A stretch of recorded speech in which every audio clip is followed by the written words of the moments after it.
আমি আগে গণভোটের উত্তরটা দেই। দেখুন, গণভোটটা আসলে দরকার হয়েছে কারণ দলগুলোর পারস্পরিক আস্থা বিশ্বাসের জায়গায় একটা বিরাট ঘাটতি আছে।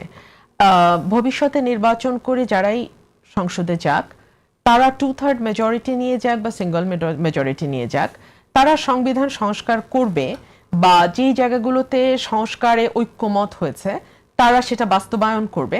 সেই ব্যাপারে সকল দল হয়তোবা পরস্পরকে ট্রাস্ট করতে পারছে না, সে কারণেই গণভোটের প্রশ্নটা এসছে। কিন্তু এখন যেটা প্রশ্ন, গণভোটে আপনি হ্যাঁ না উত্তরের মাধ্যমে আপনি কি করে এই 84টা পয়েন্টে হ্যাঁ বলবেন নাকি না বলবেন। এখন ধরুন যে সেন আপনি 40টা পয়েন্টে একমত, আপনি হ্যাঁ দিতে চাচ্ছেন, কিন্তু আবার বাকি 44টা পয়েন্টের বিভিন্ন জায়গায় আপনার কিছু যদি আছে, কিছু কিন্তু আছে, কোনোটা অ্যাবসলিউট নো আছে।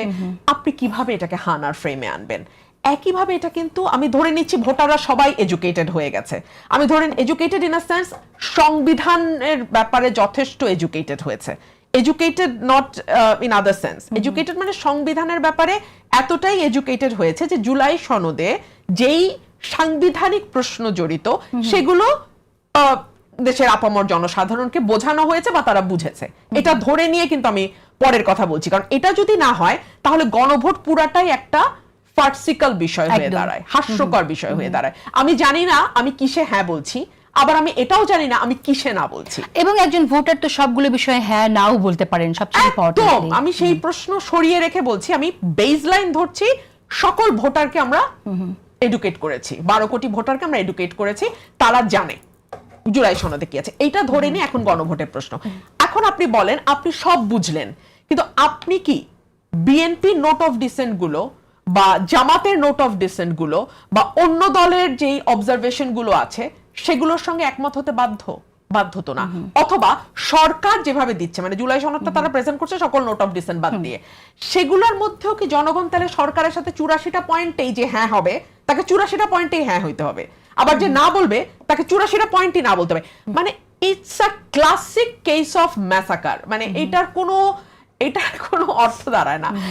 এর আগে যে ভোটগুলা হয়েছে সেটা কিন্তু হ্যাঁ না উত্তর হতো। ধরুন আপনি সংসদীয় ব্যবস্থা চাচ্ছেন নাকি আপনি রাষ্ট্রপতি শাসিত চাচ্ছেন, যদি না হয় তাহলে রাষ্ট্রপতি শাসিতই বজায় থাকবে, সংসদীয় আর হবে না। যদি হ্যাঁ হয় তাহলে সংসদীয় হবে, যেটা 91 সালে হয়েছে। এর আগের গুলোও কিন্তু তাই। কিন্তু এখন যেটা, সেটা তো অনেকগুলো বিষয় এখানে জড়িত। এটাকে আপনি আসলে কিভাবে হ্যাঁ নার ফ্রেমে আনবেন আমি জানি না। এখানে বড় যে ঝুঁকিটা থাকবে সেটা হচ্ছে যে যদি না ভোট, মানুষ বিরক্ত হয়ে প্রথমত ভোটার টার্ন আউট খুব কম হয়ে যাওয়ার সম্ভাবনা থাকে। বিকজ মানুষ তো মনে করবে যে আমি তো বুঝি না, এটার সাথে আমার তো দৈনন্দিন প্রাত্যহিক জীবনের কোনো সংযোগ নাই, সো আমি গেলাম না ভোট কেন্দ্রে, তাই না? রিমোট এরিয়ায় যে ভোটাররা থাকেন, অনেক কষ্ট করে যাদের যেতে হয়, তারা হয়তো আমার জীবনে কি আসবে যাবে আমি গেলাম না। একটা হতে পারে ভোটার টার্ন আউট খুব কম, আরেকটা হতে পারে না ভোট যদি জিতে যায়, কারণ আমি যেটা বুঝছি না আমি সেখানে না ভোট দিচ্ছি। এটাকেই এখন ধরুন ফেসবুক যারা ব্যবহার করেন আমার অন্যান্য দলের ভাইয়েরা, তারা বলছেন যে বিএনপি বা অনেকেই নায়ের ক্যাম্পেইন করছে।